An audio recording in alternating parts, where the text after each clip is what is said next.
Hello, my name is Meaghan Anderson, and I am a current graduate student at Johns Hopkins University, studying for a Master's of Science in Energy Policy and Climate. This Earth Day Lightning Talk will try to answer the question, can using a fossil fuel help save the environment? The fossil fuel in question is natural gas, both a non-traditional and non-renewable energy resource. With the emergence of the U.S. shale revolution, natural gas has seen a dramatic increase in production. And although it is still in fact a fossil fuel, it is considered to be alternative energy. This is mainly due to the fact that natural gas burns significantly cleaner than other, more traditional fuels, emitting nearly half the CO2 emissions of coal and 1.5 times less CO2 emissions than diesel.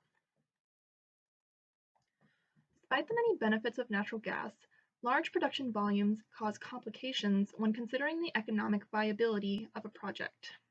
This issue has led to the implementation of natural gas flaring and venting. Both processes are used to rid a well site of excess gas, thus eliminating extra transportation or storage costs.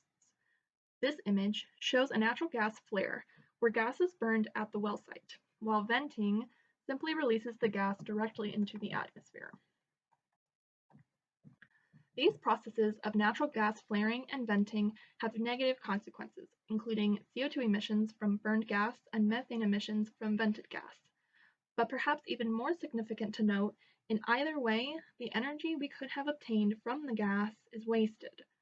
According to the Energy Information Administration, in 2019 alone, 538 billion cubic feet of natural gas was flared or vented in the United States.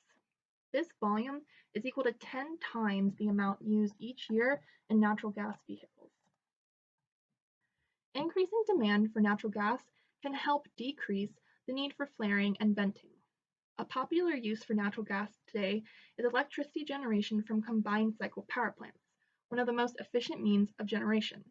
Some plants even reach over 60% efficiency rates. However, we also need to be open to the idea of less conventional means of natural gas use. For example, dual-fuel engine systems use a combination of compressed natural gas and diesel to power engines which otherwise would use diesel exclusively. Overall, if we do not find ways to effectively use the supply of natural gas available, the energy from it will be lost, and along with it, an opportunity to further decrease greenhouse gas emissions. Thank you for tuning in to this Earth Day Lightning Talk from Johns Hopkins University, and I hope this talk has given you a new perspective on natural gas.